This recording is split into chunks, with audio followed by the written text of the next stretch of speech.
When Ari was about to come to town to take over the artistic directorship of Theater J, and I believe he was coming from Chicago, and there was all this buzz about this young, exciting, full of life, wunderkind artistic director coming to town.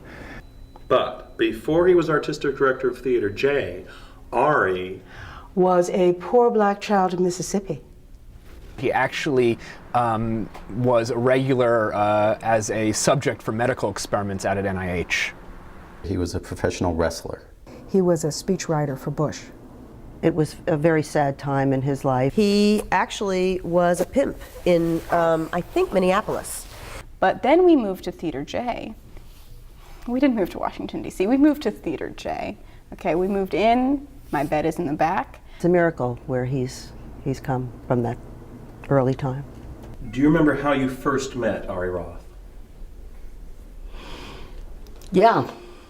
I really met Ari for the first time on one of his plays that I was cast in, called Love and Yearning in the Not-for-Profits and Other Marital Distractions. God, I mean, pick a title, Ari, really, you know.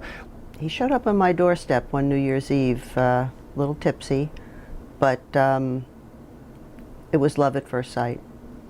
In came this sort of sprightly, fuzzy-topped, very exuberant guy. And I thought, this guy has no idea what he's doing. I thought, okay, here's a guy with a lot of ideas. Why is a writer running a theater? What a nice Jewish boy.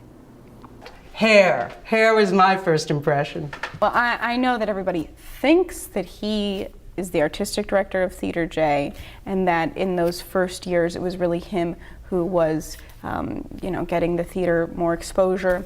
But in truth, I was 7 years old and very influential.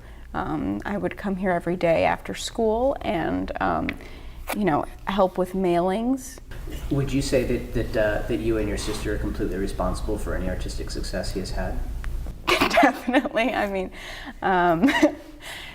as I said, where would Theater J be without all the free child labor?